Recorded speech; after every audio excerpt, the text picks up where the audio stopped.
Hello students, and welcome to chapter number 4. In this chapter we will be discussing the process of writing. So a huge part of business communication is written communication, and in organizations we will always use writing to convey messages, whether it's for minutes of meetings, whether it's for writing emails, reports, and other things. Writing is a big part of business communication. So throughout this chapter we will talk about the importance of writing and some tips to help us improve our writing style. We have seen before how sometimes literal translation from Google, for example, can get you in trouble because it doesn't translate well into other languages. Sometimes you have to factor in the cultural aspect. So this is a very huge example for KFC. Its famous slogan, "Finger licking good," when it was translated to Chinese, it was conveyed as the following: "Eat your fingers off." And this is a very bad visualization when it comes, an association when it comes to restaurants. So this, instead of conveying a message that this food is so good that you are just going to lick your fingers because you want to, taste every little thing of it, it translated into, you will actually chew your fingers off. And this didn't translate well, basically because of the, cultural aspect, and because they were translating in terms of words and letters and instead of meaning. Another huge example in business is, again, when it had to do with China, and that's when Pepsi moved its operations to China, and they wanted to translate their slogan to from "Come alive with Pepsi." So instead of conveying that message that Pepsi is going to give you some energy and therefore you're going to feel, vibrant, and you're going to feel enthusiastic when you consume our product, it translated into "Pepsi brings your ancestors back from the dead." And that conveyed a very disturbing image. The same thing also applied when an American car started, penetrating Spanish-speaking countries. So one of their cars was named Matador, and that literally translates into killer. No one wants to ride a car that is named killer because, being associated with such violence is not something that is favorable to most consumers. So this is how important writing is for business. So it's not only in marketing, it's not only for selling products. It's for all types of communication that involves writing. So it has to do with how you present yourself. It has to do with the image that you're trying to paint of yourself for others. And when we talk about writing, we have to definitely discuss punctuation marks. So things like exclamation points, question marks, etc. They save life, relationships, and business. Sometimes, misplacing or misusing punctuation marks can entirely change the meaning of a sentence. And here are some examples. So look at the difference between "Let's eat grandpa" and "Let's eat, Grandpa." So in the first sentence, it's very disturbing. It's about eating your own grandfather, but in the second, it sounds like a conversation. "Let's eat, Grandpa." You're addressing your grandfather. So definitely punctuation is it definitely changes the meaning, and you need to be aware of the correct and accurate use of punctuation in written sentences. Here are some extra examples. So look at the difference between "I like cooking dogs and kids" and "I like cooking dogs and kids." So the meaning here is absolutely and entirely different. So you have to be aware of how and when do you use proper punctuation. And just to make things even more relevant, just look at this following example. So this is an English professor who wrote on his whiteboard the following sentence: "A woman without her man is nothing."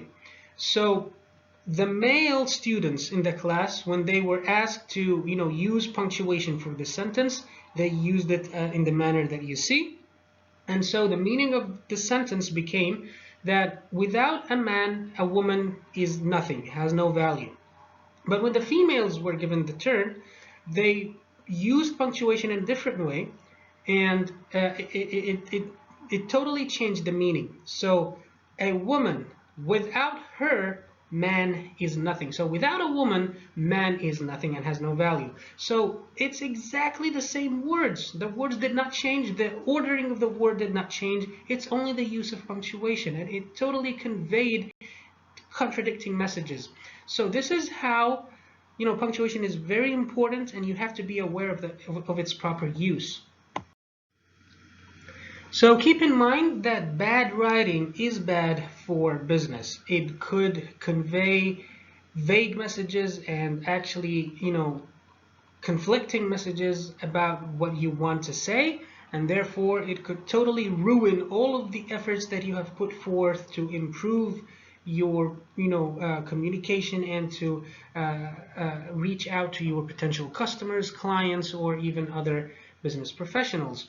So this is our roadmap for this chapter. So we will be discussing audience analysis, and then we will move on to planning, drafting, revising, and finally proofreading. So basically these are the steps that you will follow whenever you have a writing project. So if you're writing a report, if you are writing an essay, basically if you are writing anything for business reasons or non-business reasons, this is a good rule of thumb. This is a good roadmap to follow.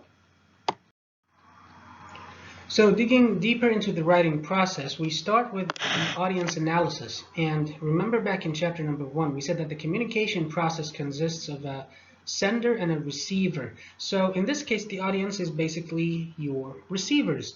So in here, we focus more on, analyzing those receivers, knowing more about them, how can we approach them, what are the best ways, to understand them more. Then we move on to planning, and planning is all about determining purpose, content, and organization. So before you begin even writing, before you begin, formulating your sentences and your words, think more about why you are writing. Think more about the content of your message. Think more about what exactly it is that you want to say, what kind of message, what kind of meaning you are trying to send and convey. And then we actually move on into, starting to write. So this is the drafting part. This is when you start, putting together your sentences and composing your first draft. And then after you're done with that, you move on to revising. So this is basically when you edit for content, style, and correctness. This is when you review. This is when you, go back and start thinking about, did I do things right? If I say this in a different way, will it be, better? And so on. And finally, proofreading. So this is when you check for content, typographical, and format errors. So this is when you ensure that your writing is clean, it's free of mistakes and errors, and you ensure that your final product is of high quality. So now we will begin our first step in the writing process, and that is audience analysis. So we ask ourselves, what is the value of analyzing an audience? So why do we even do it? It's sometimes very straightforward. You should and you have to analyze your audience because you need to understand how can you reach out to them better. You need to understand what do they know before you even start communicating with them about the topic. From which backgrounds do they which backgrounds are they from? What kind of levels of expertise do they have? So you need to ask yourselves a lot of questions about the audience to understand how exactly should you approach them and how should you formulate your message. So you need to keep these tips in mind. No one is perfect. So when it comes to audience, these are people and they come from different backgrounds and they come from different, experiences. So you need to understand that not every single person in your audience is the same. So they are different and none of them is perfect. You are not perfect yourself. So, errors and mistakes could happen. people need specific information. So we said before that using concrete versus abstract words. So we need, for us to be assured, we need specific information. We need clear, accurate, specific, timely information. So typically speaking, when you communicate in vague words, your message is not going to be that effective. So make sure that since you know this now about people, that people like specific information. So when you are formulating your own messages, try to be as specific as possible. And then most people are honest and reasonable. So we should think, positively of people. That in general, typically speaking, especially in a business context, you are in a professional context, you are dealing with business, with professionals. You are dealing with people with high levels of education, who are professional enough to be honest and reasonable. So when you keep that in mind about them, you know how to put together your writing so that you be very effective when it comes to sending your messages. And then people don't like to be talked down to. So don't be condescending, as people say. So think more, think more of people. They are smart people. They really know how to, analyze information. They really know how to, deduce certain facts. So do not dumb things down to people. Deal with them as equal professionals and intellectuals. People want to know what they will gain by taking action. So explain to your audience, explain to your message receivers what is going to happen. So why should they listen to you? And what are the results of this report, of this talk, of this presentation, of this meeting, etc. And finally, most people would react to your message the same way you would if you had received it. So put yourself in their shoes and try to be at the receiving end of the message that you are formulating. How is that going to make you feel? And how are you going to react if you were delivered this message in that way? So put yourself in their shoes and try to, make sure that you, as an audience member, would feel great after receiving that message. So we mentioned that when we are analyzing an audience, we need to do our research and know more about our people, about the people that we are sending messages to. So the first thing we should ask is who? Who is the audience? Are they managers? Are they clients? What levels of experience do they have? Are they students? From which majors are they? From which backgrounds are they? And so on. What is your relationship with the audience? So are they your students? Are you their boss? Are they your bosses? Are they potential clients? You have to ask yourself, how am I related, so to speak, to these audience members? And then how will the audience likely react? So think about, now that you know these people, you have done your research, you know that they are managers, for example, and you know that some of them are your superiors.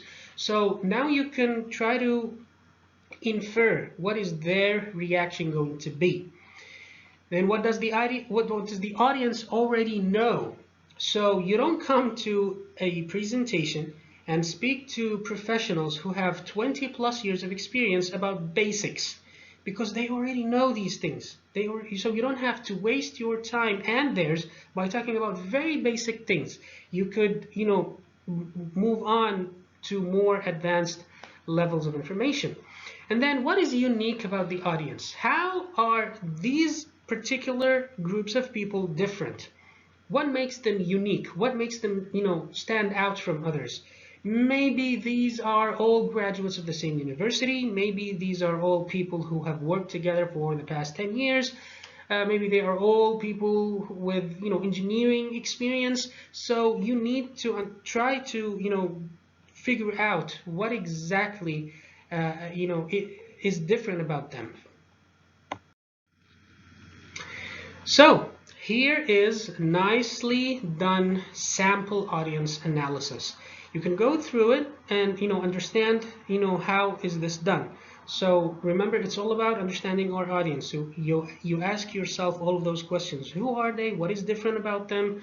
And then when you know this, how is this information helpful to you? When you know that all of these people are managers, so now what is your strategy? How are you going to use this information for your advantage? So when you know that they're managers, you know that they need to be addressed in a different way. When you know, for example, that these are people with 15 years of experience, then your strategy now when it comes to formulating your message is do not talk down to them. Do not spend a lot of time discussing basics. So try your do this in an effective way, and do put forth a lot of effort and thought into analyzing the audience. And the even more important part is, how are you going to use this analysis for your benefit? Now, ethical persuasion. Whenever, there's always, emphasis on ethics in the process of communication throughout. We have talked about ethics in a previous chapter before. So, because when it comes to communication, oftentimes there is, unethical conduct. And when we say, unethical conduct, it's all about, sending incorrect messages sometimes, inaccurate messages sometimes, and it's all a bit because in a business context we want to persuade, we want to convince our receivers of our of our message, and we want them to take action based on our message. This could be, they are convinced about our advertisement and they want to buy our product, or they want to hire our services, and so on. So every message you write seeks to persuade and should be handled ethically. So you don't convince people by lying to them. I mean, you can convince people by lying to them, but this is not going to be an ethical approach. So the main purpose of any type of message is basically persuasion. You want to convince people to do something. You want to convince people to buy something from you. You want to give them bad news sometimes. So your basic purpose here is influencing others' behaviors, thoughts, and feelings. So you want to make an impact on them in some way, so that the result of that impact is them taking action. And that action could be buying something, hiring you, for example, or so on. So when it comes to language, the word persuade comes from the Latin root agreeable.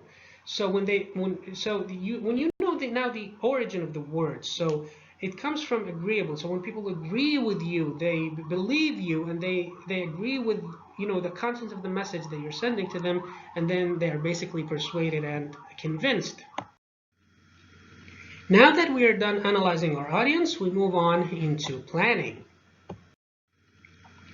And when it comes to planning, we mentioned that the basic thing we have to do over here is that we want to determine our purpose. So why are we writing this report? Why are we putting together this presentation? Why are we, formulating and, posting this tweet, and so on?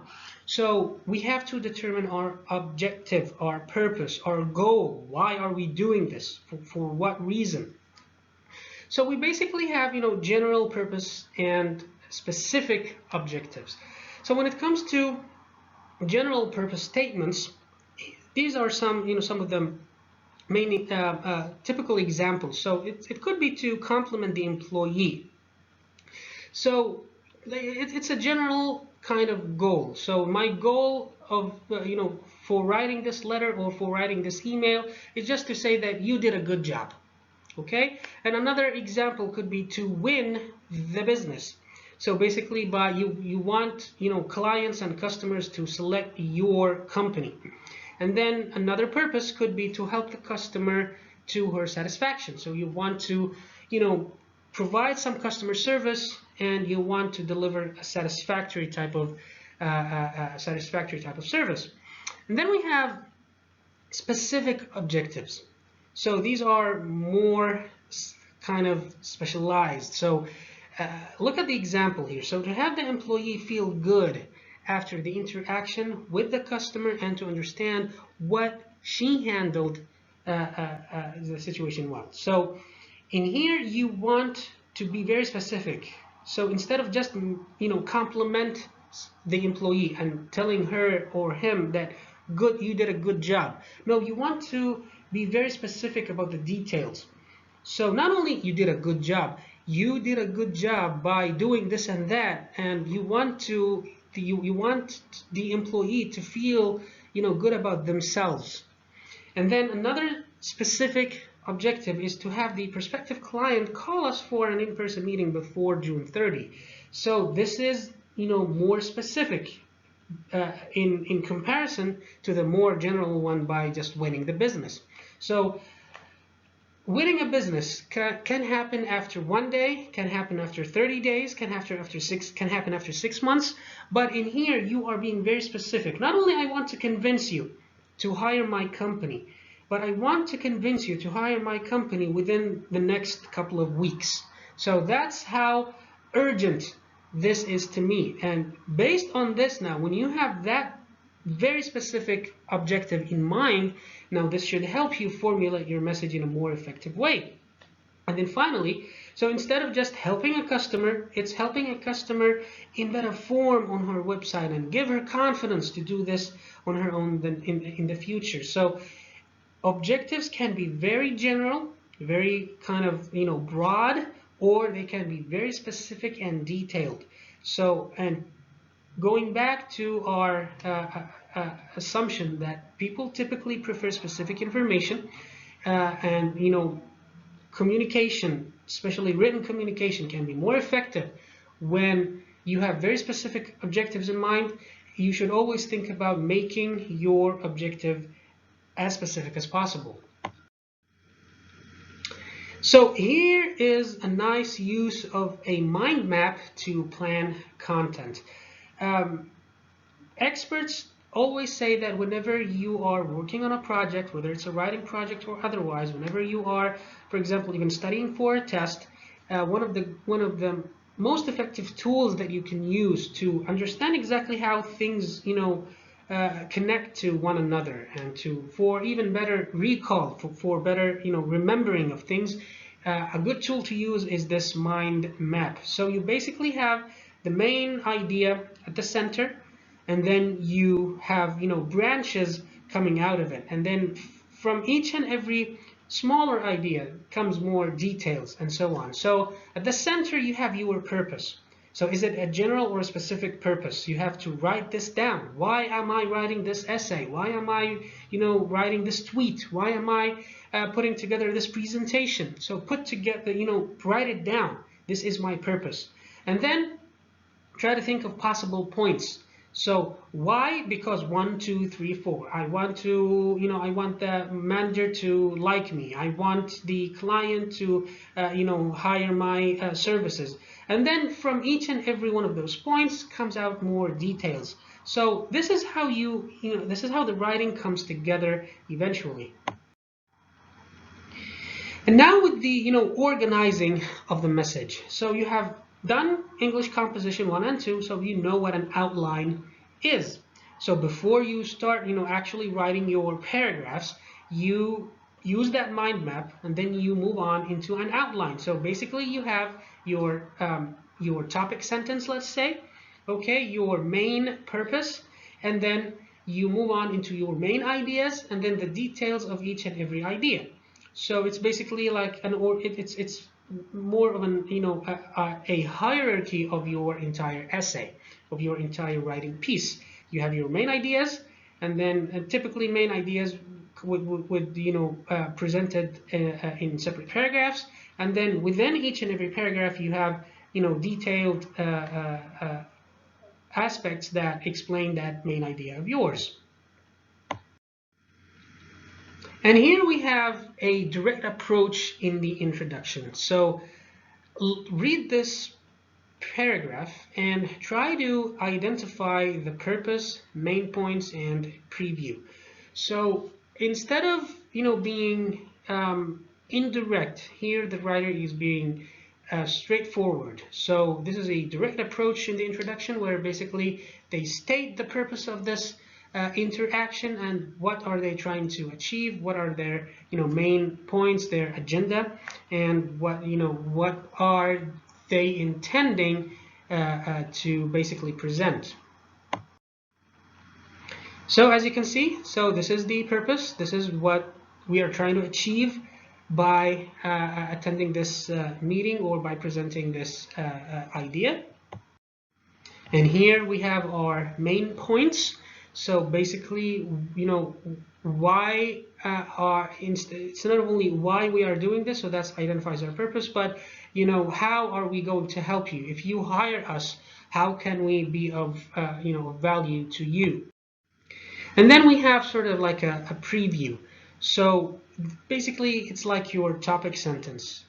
Remember back in English composition, you were told you need to tell your audience what you are going to tell them. So this is what is going to happen. So in this report, in this meeting, in this presentation, I will tell you 1, 2, and 3. And here we have an indirect approach in the introduction. So in here, instead of being very straightforward, we are trying to address the topic in a different way. So indirectly.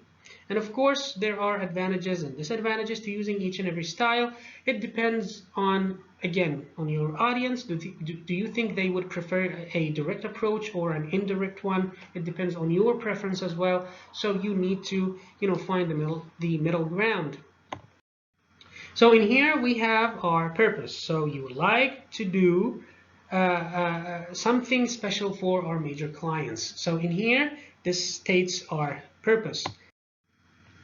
And this is our main point. So basically, how can, the pieces that support that main point. So how exactly are we going to, do something special? So what is that something special that we are going to do for our client? And then finally, we have this preview. So basically your topic sentence. So what you are going to tell your clients, your audience in this report, in this essay, in this meeting, in this presentation, etc. And now we move on to the third step in our writing process, and that is drafting. So now this is the time when we actually start, writing paragraphs and composing sentences. A big problem that always faces writers, people who form, written communication, is procrastinating. And procrastinating is about, putting off doing things because maybe you feel that the challenge is bigger than you, maybe because you are nervous. Regardless of the reason, people do tend to put off, starting big projects. So here are, a number of tips that you can follow in order to overcome and stop procrastinating. So a week or two before the deadline. So give yourself, this is why you need to start planning ahead of time. So a good time before the, the deadline, try to, pretend that your first draft is an essay exam. So to increase your feeling of urgency, so you feel that this is actually very important and this is a deadline that you need to adhere to, otherwise you are going to appear as a non-professional person. So set a timer, consult your outline, and just begin writing. So try to pretend that it's an exam. So in an exam, in your English composition exam, you have, if I'm not mistaken, 3 hours for your final exam. So set a timer, in your phone or whatever, and start writing. Pretend that this is an exam and you have to finish it. So this way you will find yourself at least, with a good head start. And then you have to give an oral presentation on your subject. So you have 10 minutes, go. So put yourself in that situation. Pretend that this is a class and your teacher in the class said you only have 10 minutes to prepare. Just start putting together some ideas and you have to present the whatever you have in front of your class in 10 minutes. So trick your brain into thinking that this is something very urgent and you have to do it right now. And then finally, set small goals for yourself. So break down this big goal of writing a 10-page report into smaller objectives, into smaller goals. So today I need to finish 1 page.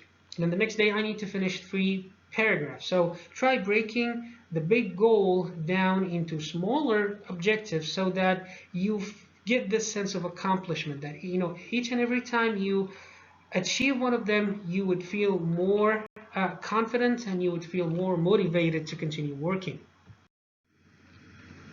A big obstacle that you might face as a writer or as a composer of a message is what is referred to as writer's block. So writer's block is basically when you are frozen, when you cannot think of any more ideas, when you do not know how to start, when you are stuck. So here are a few tips that you can use in order to overcome this writer's block. The first thing is choosing the right environment. So, selecting an appropriate place for you to sit down and start your writing. Oftentimes, people would say choose a quiet place, but it has been found, that a place that is too quiet sometimes is not really helpful. So you would find yourself maybe performing better when it comes to, sitting in a place with a little white noise in the background. So like sitting in a cafe, for example, with hearing people chattering at the back. So as long as it is not too noisy, then it's probably a good environment to sit down and start your writing project.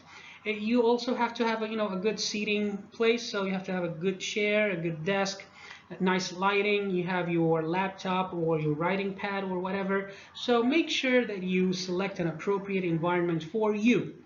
And then minimize distractions. So turn off your phone, turn all your tones on silent, turn off your TV and what have you. So try your best to eliminate all of the distractions so that you focus on your writing project.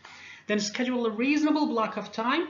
So like you have to time yourself. Imagine that it's an exam, as we mentioned before, and make sure that you are being reasonable to yourself. So you have to give yourself breaks.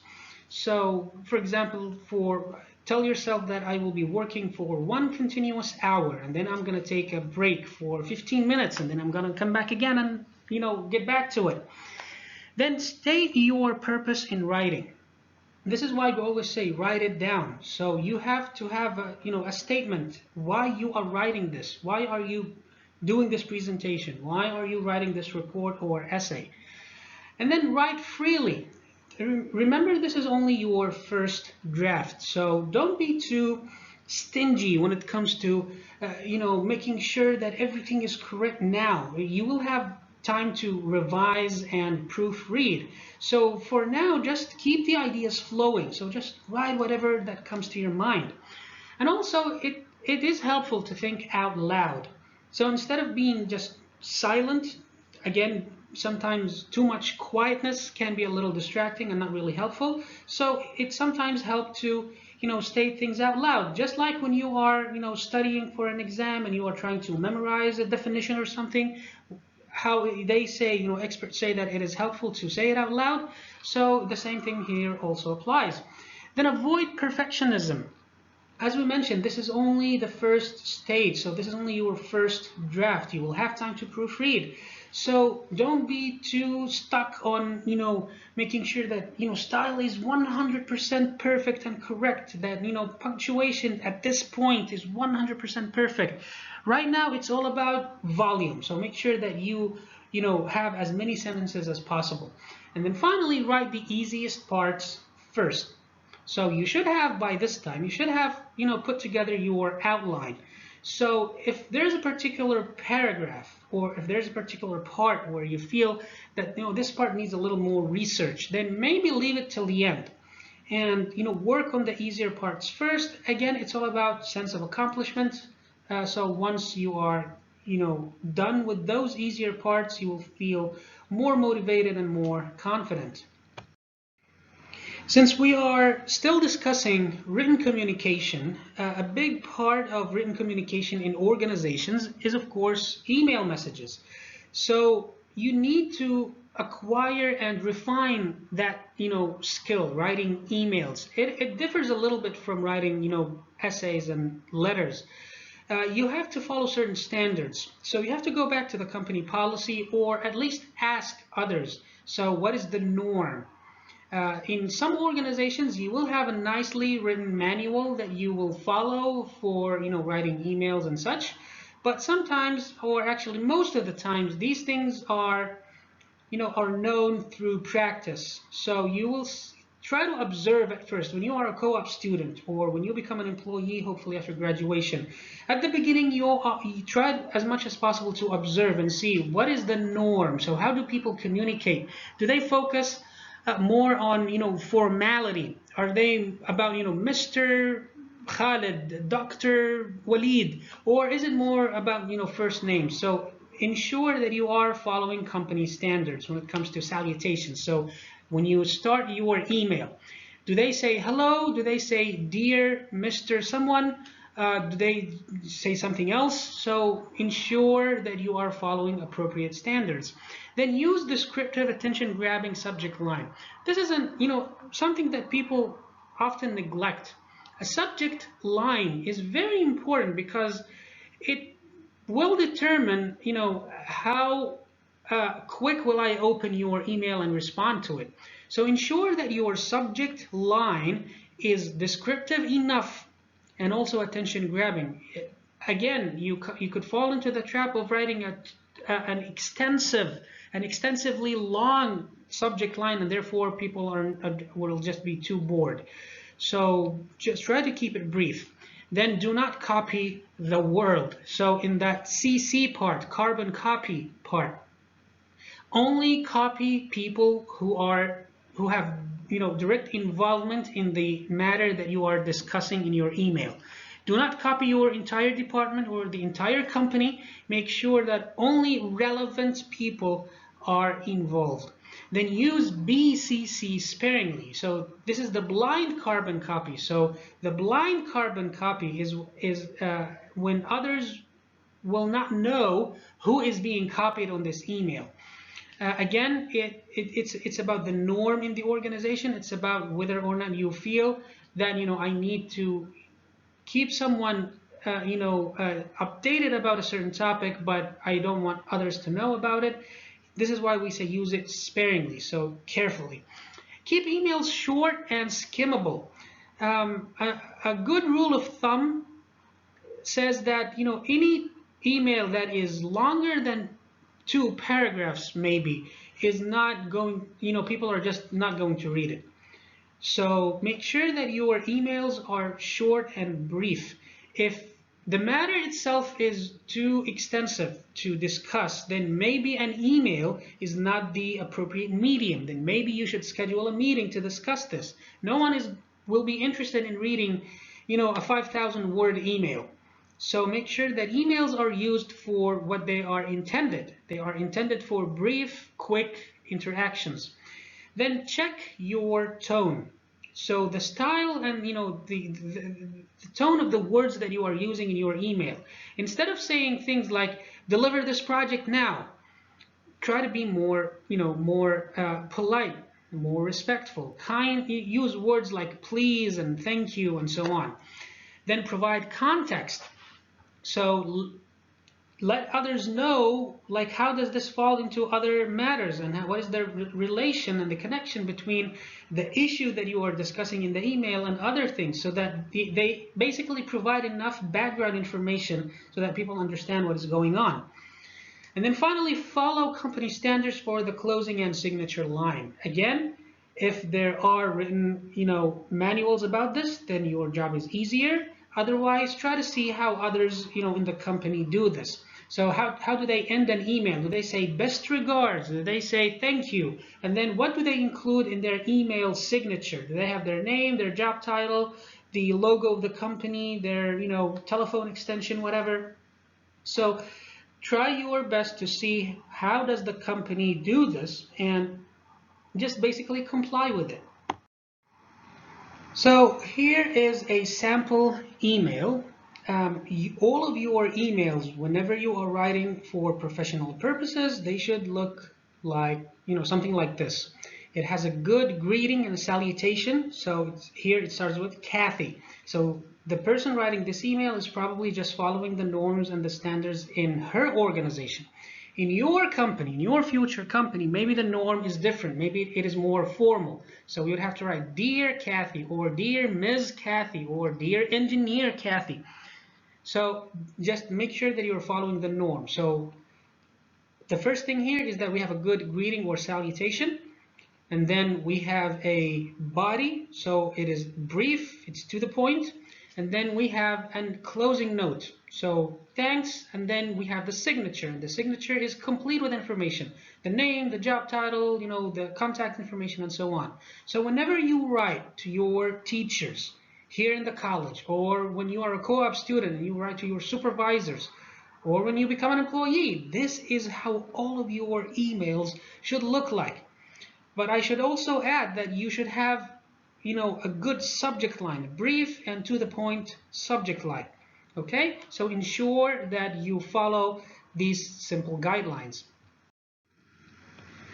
Since we are still on the topic of written communication for business purposes, we have discussed emails. Let's talk a little about memos and letters. You will encounter these in your professional journey, of course. So basically, a memo is a letter or a written message, but it's only for people who are insiders. It's only for people who are within the organization or even the department.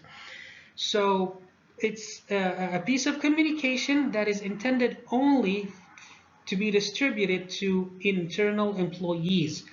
A letter can be addressed to externals, can be written and sent out to others outside of the organization, and it is typically used for more formal communication and for contact between two separate organizations, or for someone who is of a higher rank.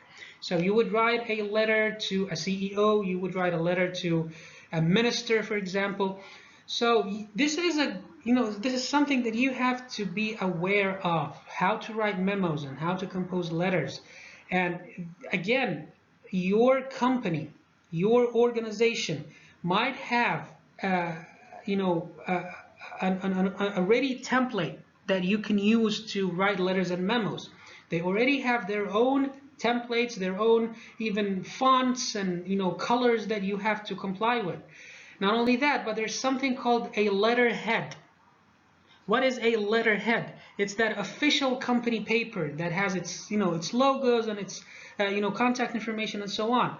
So make sure that you know how to use it and familiarize yourself with how do you compose, what is the format that you need to use whenever you have to put together a memo or a letter. You do not want yourself in a situation where your supervisor tells you, please write a memo to our colleagues in the department telling them 1, 2, and 3, and then you tell them, how do I do this? This is a skill that employers assume that you already know how to do. So online sources are plenty, so go ahead and just search online, just type in Google a memo template or memo format. You will have ready Microsoft Word templates that you can just download and use. So this is a sample of a memo. As you can see, it has a number of different elements. Just try to study it. You will have the slides, of course, on Blackboard, so you can just go to that particular slide and try to analyze what type of elements are available here. It has a subject, a heading, the date, and where is it coming from, and to whom is it addressed, and so on. And this is a letter. See how is it different? Okay, a letter is more formal, a letter is more descriptive, a letter is even longer. It can be more than one page. Again, certain elements have to be there. It has a salutation, it has a body, it has a conclusion, it has an ending note. So ensure that you know how to write letters for business purposes and how to compose memos. And now we move to our fourth step in the writing process, and that is revising. So now we have put together our first draft. So now we have to sit down and look back at what we have done and try to refine our writing, make it better. So what do we revise? What do we look for? We should examine content. So we reread our purpose statements and we read the entire draft to get an overview of our message. So we basically read every single thing, but what should guide our revision is our statement, is our purpose statement. So why did we write this together? Why did we write this letter or memo or presentation or essay or report? What is our purpose? And then keep that purpose in mind while you are revising, so that you can judge whether or not this paragraph or this statement is actually serving your purpose or not. And then you have to also revise for style. So you read each paragraph again, aloud if possible, to get a feel of the rhythm and the flow of your writing. Does it feel like this is logical, presentation of information, or does it feel like everything is scattered? So now you have been talking about point number 1, and then you jumped to point number 4, and then you moved back to point number 1. So you need to try to revise your style and ensure that you have a logical flow of information and you are using a unified tone across the entire piece of writing. And then finally, correctness. So try to identify problems with grammar, spelling, punctuation, and even word usage. So again, when you are writing things electronically using Microsoft Word or an email, you have these, plenty of tools available for you online that would revise and proofread your writing pieces. So you can simply use a spell and grammar checker on Microsoft Word. You can use a nice tool called Grammarly online. So you have plenty of tools available for you to check for correctness. And then finally, the last step is proofreading. So we mentioned before, proofreading is, ensuring that the final product is as good as possible so that you can be proud of your outcome. So what do we look for when we are proofreading? So try to look for hard to spot errors. So those things that the spell checker will probably not flag. Maybe because it's not incorrect in terms of spelling. It's not incorrect in terms of spelling, but it's, the use of the word is incorrect. There are plenty of words like this in the English language. So you have things like the word personal. Personal, so something belonging to me, so that's a personal thing. The spelling of personal is different from personnel. So personal, it has, NAL, personnel, that's used in HR, which means staff. So that's double NEL.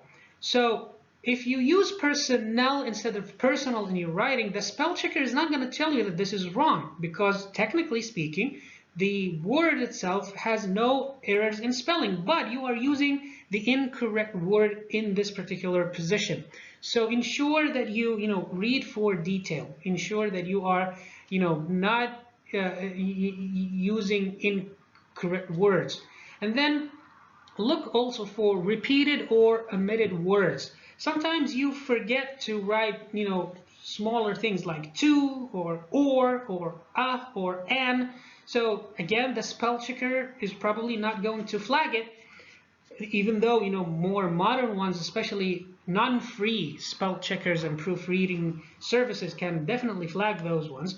But in a free to use proofreading services, they will probably not flag it. So ensure that your writing is complete and you do not have repeated or omitted words. And then proper names and numbers. Whenever you have to mention the name of someone or something, like a company or a car or product or whatever, and also numbers like dates and timings and other things, ensure that they are proper, that they are correct, that they are accurate. Okay? It's very embarrassing to use someone's name in a wrong way, so especially when the spelling is wrong. People sometimes get a little offended.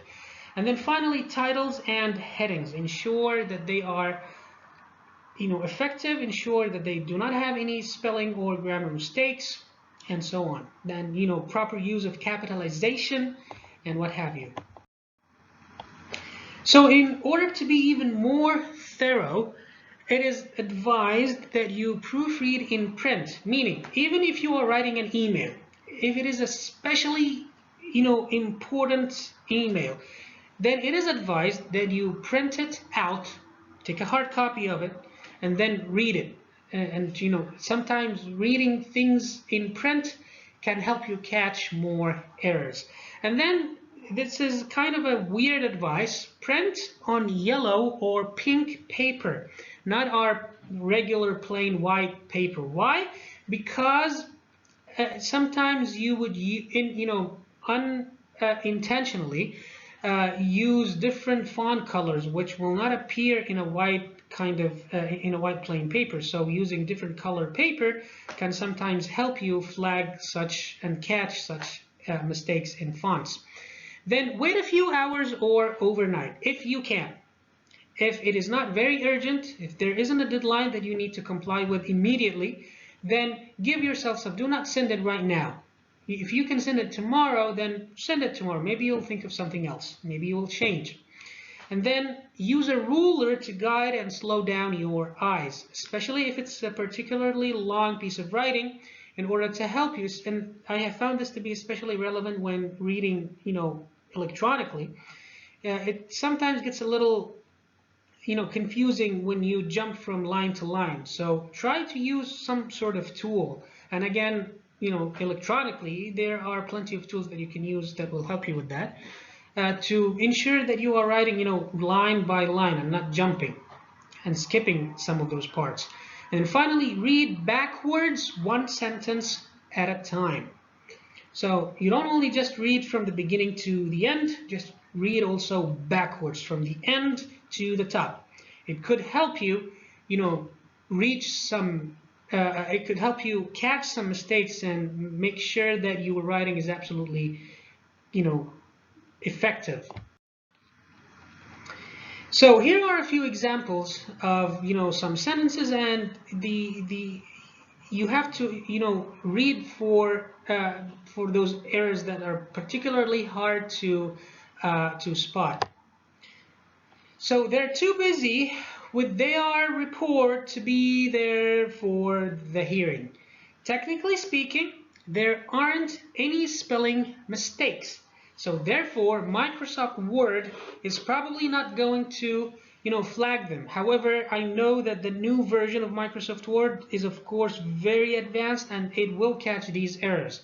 But, this is something that you have to ensure that you are using correctly.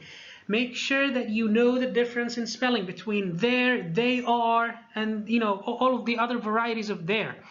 Okay, so ensure that you are using the correct form. I will accept your advice, but the effect of doing so may bring a lot of change. Again, technically speaking, we do not have any spelling mistakes here, but we are using the incorrect words because accept is different from accept, spelled differently with ACC. So ensure again that you are using the correct words. You're going to present your report first. Difference between your and your when abbreviated. Who's going to let us know whose turn it is to make coffee? Again, whose and who is. When you shorten the word and use an abbreviation, then you have to make sure that you are using it correctly. And then finally, how much farther we pursue this if it's not passed on through regular channels. There are a few problems here. Again, read them and ensure that you know exactly what the problems here are. And here is another example in the English language, and I'm sure that also Arabic is filled with such examples, words that are spelled differently, but they mean totally different things. So in here we have the difference between, complement and complement. Sometimes even the pronunciation is slightly different. So while things like when you say to someone, oh, this jacket complements your look. So it makes your look, it makes you look professional. It makes you look smart. It improves your look. But when you say to someone, when you say that he complimented her, it means he praised her. So again, the spelling is slightly different, but the meaning is greatly different. Okay, so you need to ensure that you are using the correct format of the word. Thank you so much for listening. This concludes our chapter for today, and I'll see you on the next one.